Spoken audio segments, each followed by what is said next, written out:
on crée une communauté de communes, ça veut dire que mécaniquement, on sort aussi de Mauges Communauté. Parce qu'actuellement, la commune nouvelle de Chemillon-d'Anjou fait partie de Mauges Communauté. Et en fait, une communauté de communes se suffit à elle-même. Elle ne peut pas être adhérente à une autre communauté de communes, fût-elle une communauté d'agglos d'ailleurs. Et on va récupérer au passage les compétences qui ont été transmises à Mauges Communauté.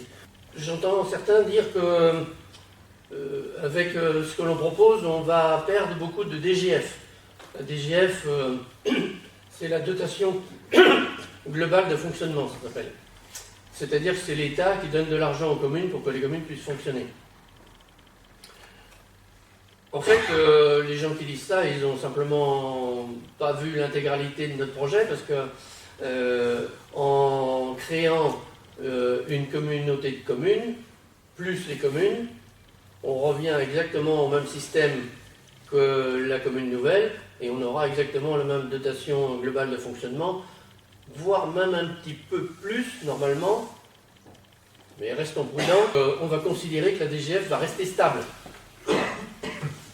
En plus, ce qu'il faut bien comprendre aussi, c'est que actuellement, nos entreprises, nos artisans, nos commerçants, nos entreprises industrielles et tout ça, de tout Chemillon-d'Anjou, versent une taxe professionnelle. Cette taxe professionnelle, qui s'appelle CFE maintenant, elle est versée dans les caisses de Mauges Communauté. Avec notre système, les taxes professionnelles de l'ensemble des entreprises de notre secteur vont être versées dans les caisses de la future communauté de communes de Chemillon-d'Anjou.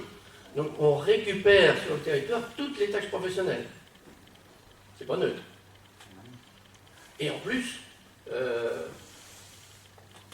notre système prévoit de faire des économies. Alors les gens qui nous disent qu'on va perdre de la DGF et on va être obligé d'augmenter les impôts, je pense qu'ils sont à peu près dans la même mouvance que le gouvernement, c'est-à-dire qu'ils sont toujours à chercher des impôts supplémentaires, mais des économies, ils ne savent pas faire. Nous, ce qu'on vous propose, c'est faire des économies. Parce que dans l'organisation future qu'on va avoir, comme je vous l'ai dit tout à l'heure, ça va ressembler beaucoup à l'organisation qu'il y avait avant la commune nouvelle. Donc ça veut dire que les effectifs qu'il va y avoir besoin vont ressembler beaucoup plus à la situation d'avant, c'est-à-dire aux 160 salariés qu'il y avait avant, qu'aux 273 qu'il y a aujourd'hui.